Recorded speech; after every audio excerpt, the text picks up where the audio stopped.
श्री राम जय राम जय जय राम श्री राम जय राम जय जय राम श्री राम जय राम जय जय राम श्री राम जय राम जय जय राम।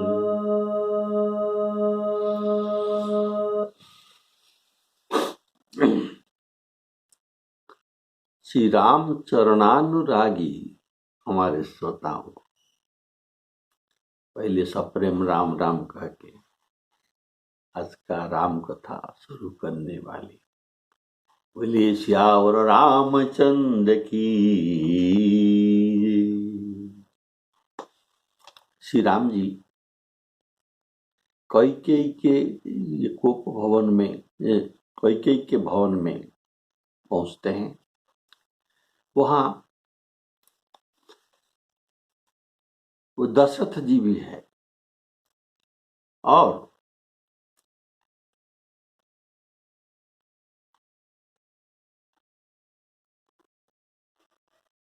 श्री राम जी तो कहते हैं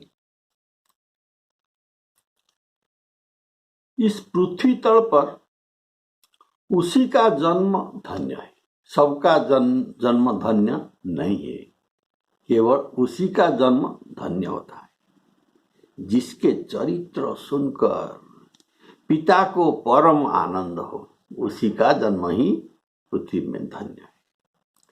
जिसका माता पिता प्राण के समान प्रिय है, उनके लिए चार पदार्थ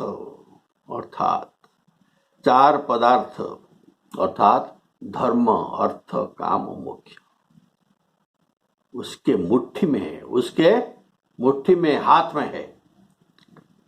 आपकी आज्ञा पालन करके और जन्म का फल पाकर राम जी कहते हैं मैं जल्दी ही लौट आऊंगा, अतः कृपया आज्ञा दीजिए माता और पिता। मैं अभी माता के पास जा रहा हूं, उनसे विदा मांगकर फिर आपके पास आऊंगा और आपके पांव तल पड़कर अर्थात आपको प्रणाम कर वन को जाऊंगा। बोलिए श्यावर रामचंद्र की।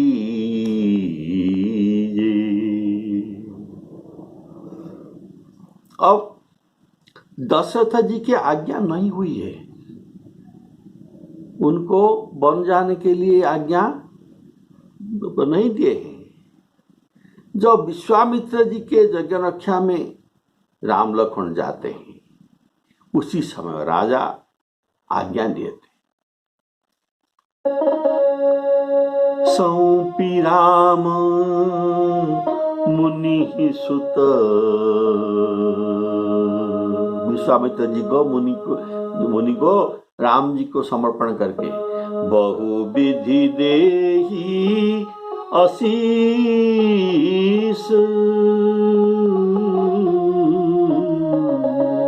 इसके बाद जननी भवन गए प्रभु,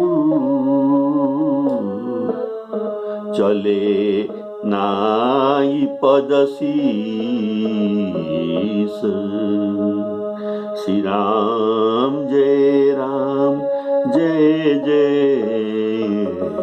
राम।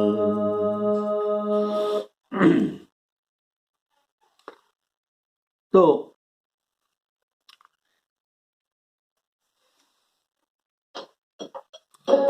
धन्य जनम जगती तलतासु,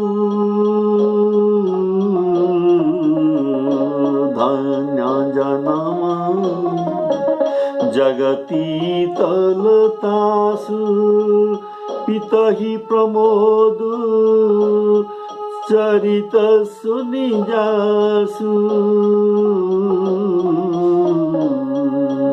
चारि पदार्थ करतलता के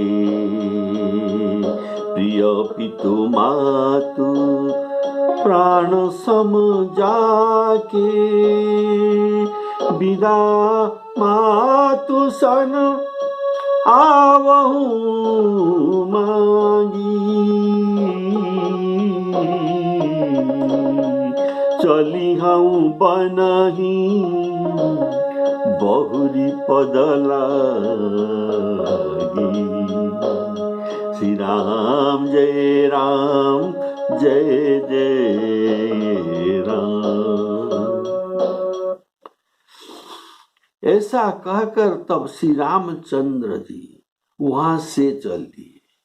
राजा ने शोकवश कोई उत्तर नहीं दिया। वह बहुत सी तीखी अर्थात यह बात, ये जो राम जी के बन जाने का समाचार, ये बहुत तीखी से ऐसा अप्रिय बात नगर भर में इतनी जल्दी फैल गई मानो डंक मारते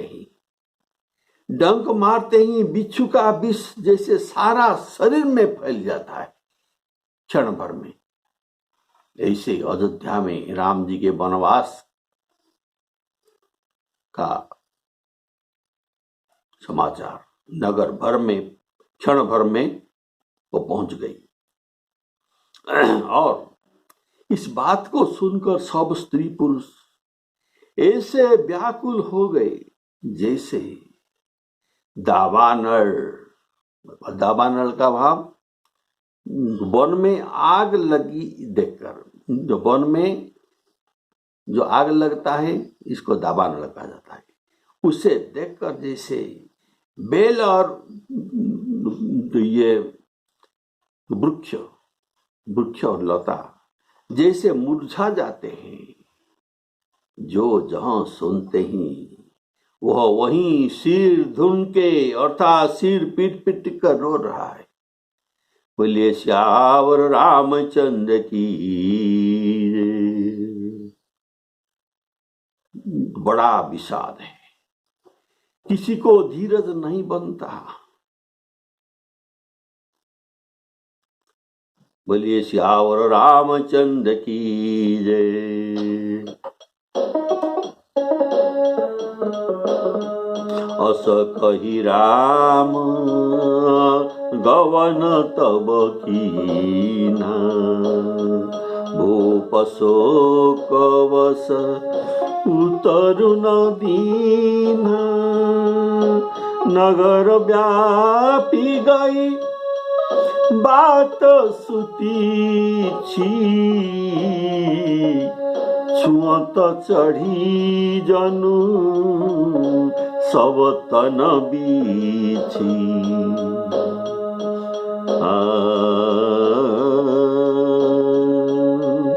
सुनी भय विकल सह विकल सकल नर नारी, बेली बिटप जिमी देखी दवारी। जो जहाँ सुनाई धुनाई सिरु सोई, बड़ विषाद नहीं बड़ विषादु नहीं धीरज होई।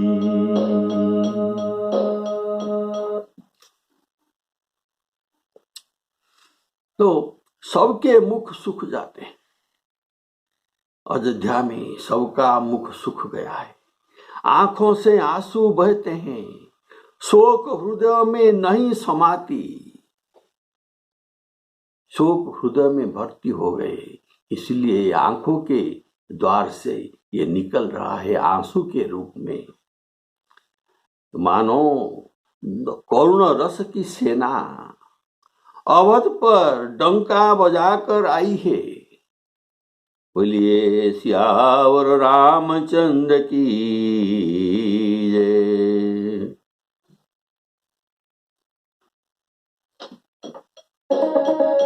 मुख सुखहि लोचन स्रवहि शोकुन हृदय समाई मनहु करुण रस कटकई उतरी अवध बजाई। बोलिए सियावर रामचंद्र की जय। तो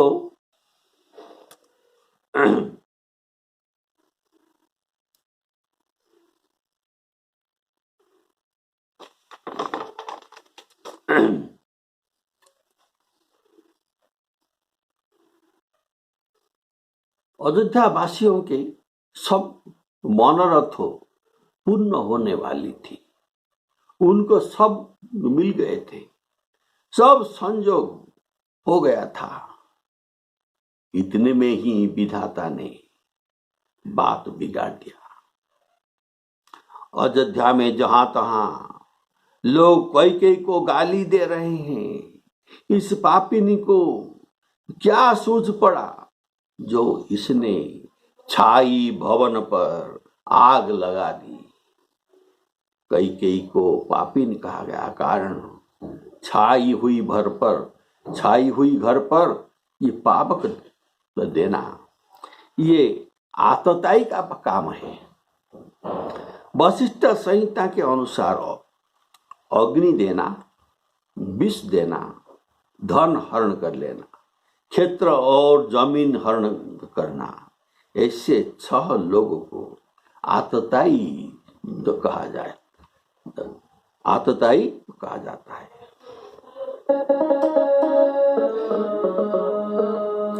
अग्निदो गरदश्चैव शस्त्रपाणिः धनापः क्षेत्रदाराहरश्चैव षडैते आततायिनः। तो राम जी को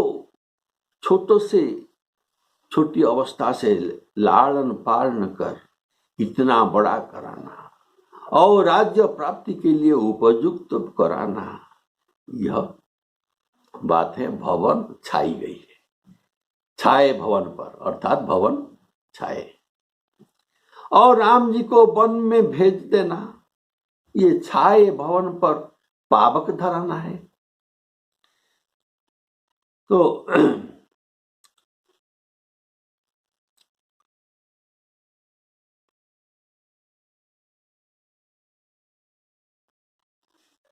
लोग तो कहते हैं ये कैकेयी अपने ही अपनी आंखों का निकाल कर अपने हाथ से तो पकड़कर उसे देखना चाहती है। अर्थात बिना आंख के देखना चाहती है। आंख तो हाथ में आ गया तो उसे ये कैसे देख सकती है? नहीं देख सकती। तो अर्थात अपना नेत्र को सुंदरता, अपना नेत्रों को दूसरों से सुंदरता सुनकर अगर कोई मूर्ख आंखों निकालकर देखना चाहते हैं तो वह देख नहीं सकता। ये तो अंधा हो जाते हैं और कुरूप हो जाता है। वैसे कैकेयी भी अत्यंत सुंदरी थे, उनके सुंदर का प्रशंसा था। तो ये कैकेयी अभी विधवा हो जाएंगे, किसी को मुंह दिखाने का लायक नहीं रहेंगे। भरत जी राजा नहीं हो सकेंगे। और वे अमृत फेंक कर विष को चखना चाहते हैं। ऐसा कोई मूर्ख ही करता है। विष चखने से कैसे लगता है? बोले श्यावर रामचंद्र की जय, ऐसा लोग कहते हैं। वे अमृत फेंक कर विष चखना चाहते हैं, अर्थात कई को अभी अमृत प्राप्ति है। अमृत क्या है? राम जी प्राप्ति है। लेकिन उसे फेंक कर, अर्थात उन्हें वन में भेजकर ये राजा के मृत्यु और अपना वैधव्य देखना चाहती है। यह कुटिल, कठोर, कुबुद्धि और अभागिनी कैकेयी रघुवंश रूपी बांस के वन में यह अग्नि के सदृश है। अग्नि हो गई। इनको अभागिन जो कहा गया है। कारण शंकर भगवान पार्वती जो कहते हैं, पार्वती जानती हो, किसी को अभागिन तो कहा जाता है, किसी को अभागी जो कहा जाता है। तो सुनिए, सुनो माते ते वे लोग भागी, हरित जी होई विषय अनुरागी, हरित जी होई विषय अनुरागी। तो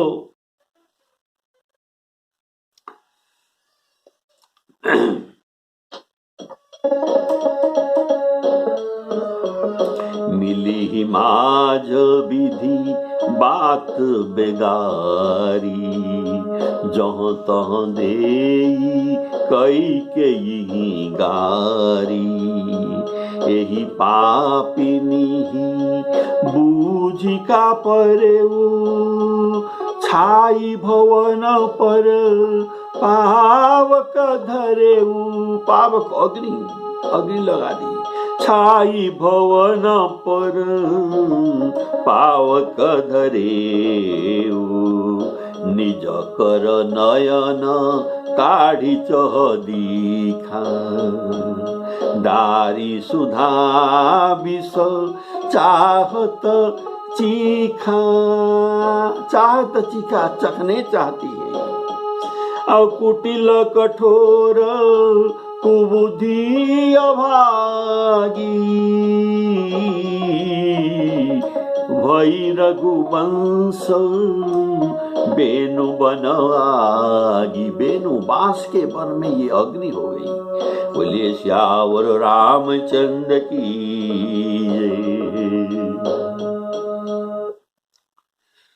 तो कई को अभागी तो कहा गया, आपने सुना। उनको ये कुमति भी ये तो कहा गया है।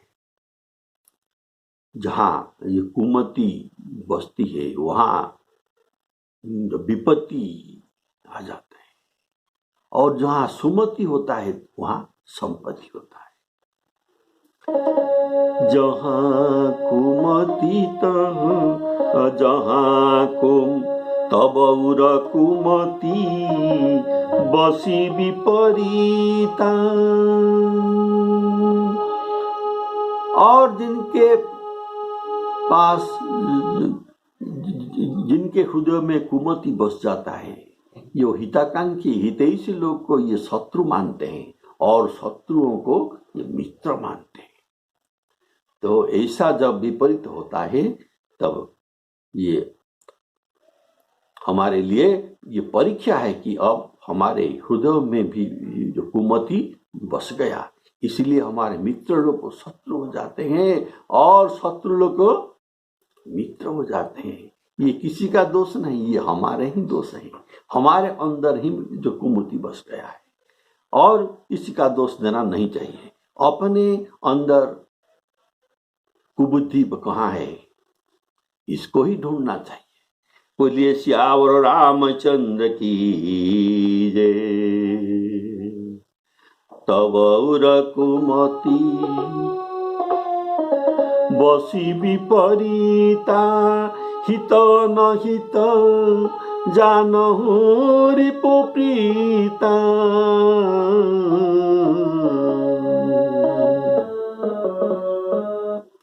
वे राम जी को त्याग करना, कई राम जी को त्याग करना, ये आंख को निकाल कर हाथ में देखना है, और ये सब उल्टा बुद्धि है।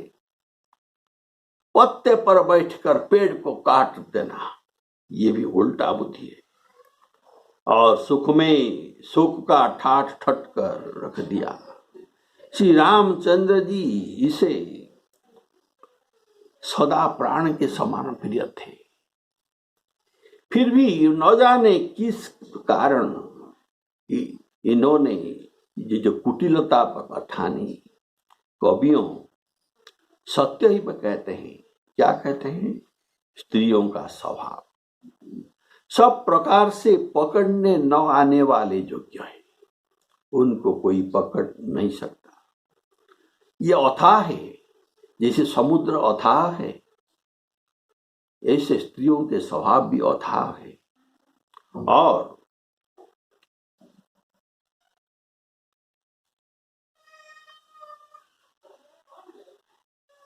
और बोले श्यावर रामचंद्र की जय।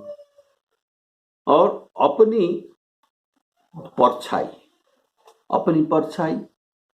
हम जो सूर्य के विपरीत दिग में जाते हैं, तब हमारे परछाई हमारे पीछे पीछे हमारे पीछा कर रहा है।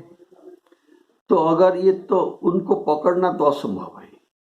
अगर अपने परछाई को भी पकड़ सकते हैं, ये पकड़ जाए, लेकिन भाई स्त्रियों के चाल को नहीं जानी जाती।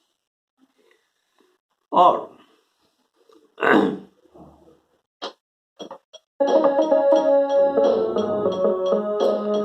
पालव बैठ पेड़ यही काटा, पालव पत्तों में बैठकर पेड़ को काटना।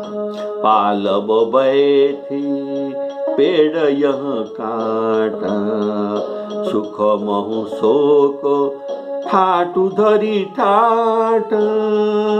सदा राम यही प्राण समाना, कारण कवन कुटिल पनुठाना।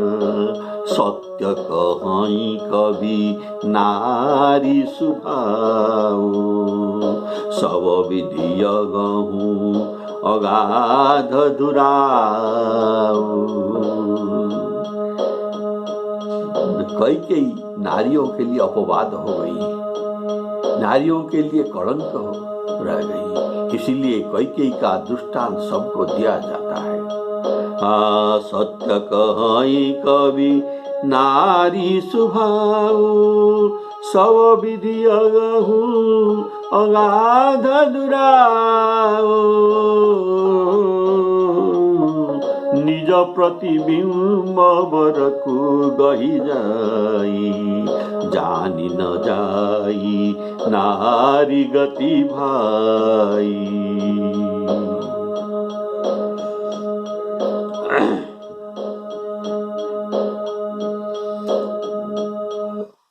बोले श्यावर रामचंद्र की जय।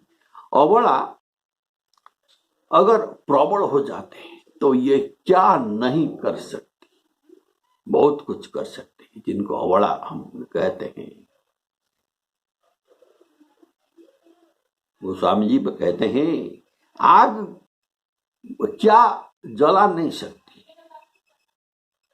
समुद्र में क्या समा नहीं सकती। अबला कहने वाले जिन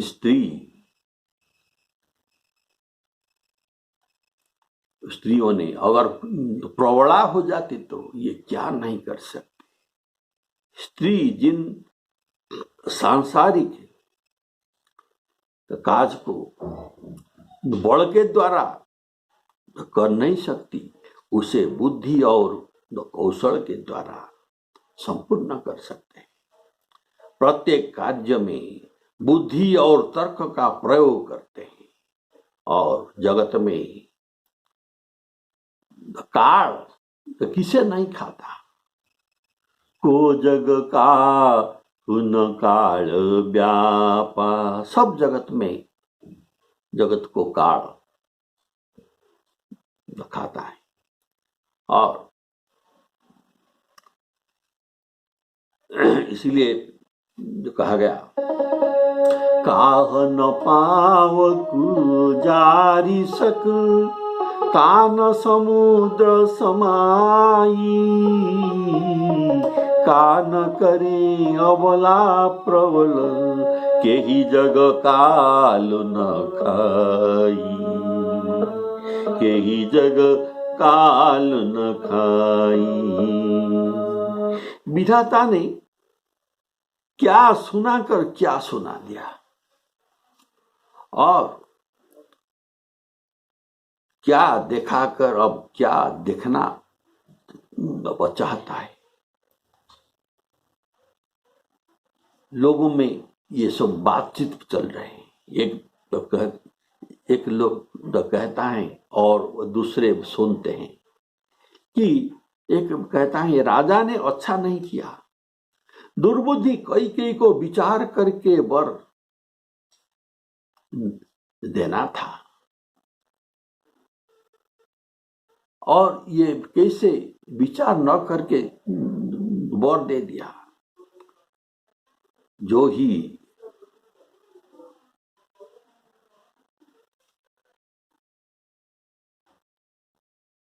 जो सबके जो हठ करके कई ने हठ किया, तो ये हठ करके स्वयं सब दुखों का पात्र हो गई। स्त्री के विशेष बस होने के कारण मानो उनके राजा ने उनके ज्ञान और गुण को खो दिया। जिसके सब धर्म के मर्यादा जानते हैं, जो लोग धर्म के मर्यादा जानते हैं और चतुर है, वे राजा को दोष नहीं देते।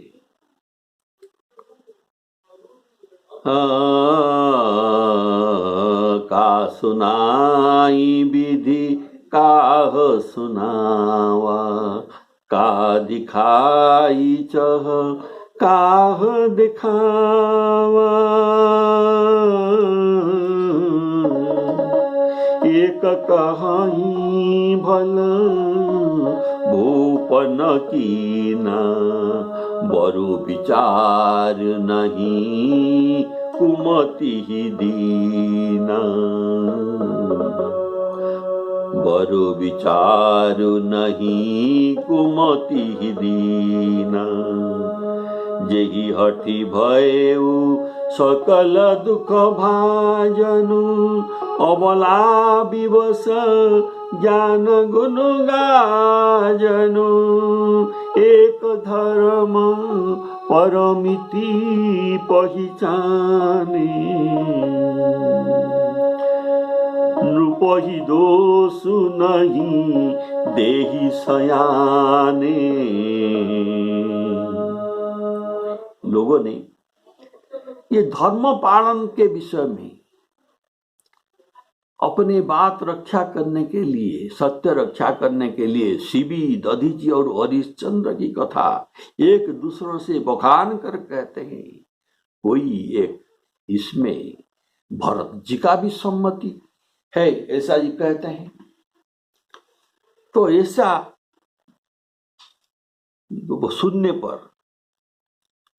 कोई उदासीन भी रहता है, अर्थात कुछ नहीं बोलता। कोई एक हाथ और कोई कहता है ऐसा अगर तुम मुझे कहोगे तो तुम्हारे सब पुण्य मिट जाएंगे। भरत जी कभी राम जी के विपरीत नहीं हो सकते। और कोई एक हाथों में कान मूंद कर और जीभों को चबाकर दांतों के नीचे ये कहते हैं कि यह बात झूठ है, ऐसी बात कहने में तुम्हारे पुण्य सब नष्ट हो जाएगा। बोलिए श्यावर रामचंद्र की जय। भरत जी तो श्री रामचंद्र जी को प्राण के समान प्यारे हैं।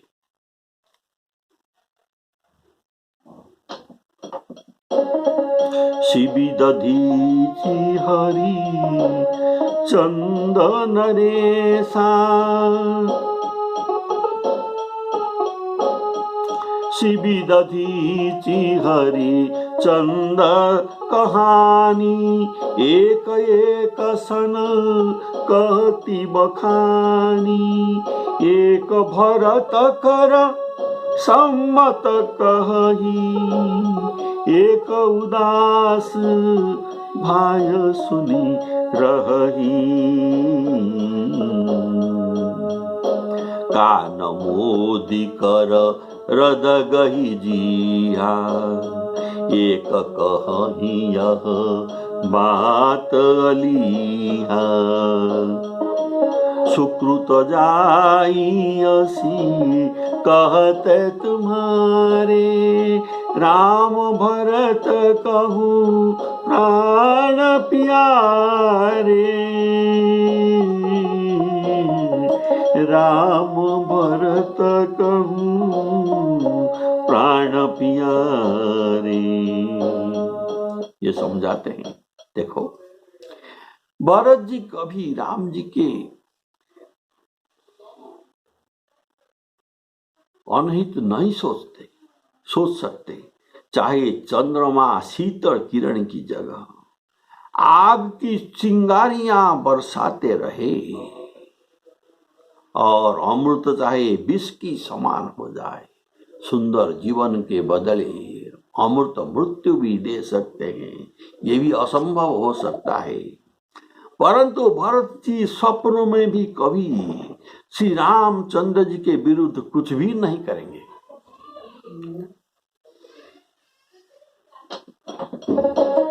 चंदु चवई बरु अनलकन, सुधा होई विषतूल,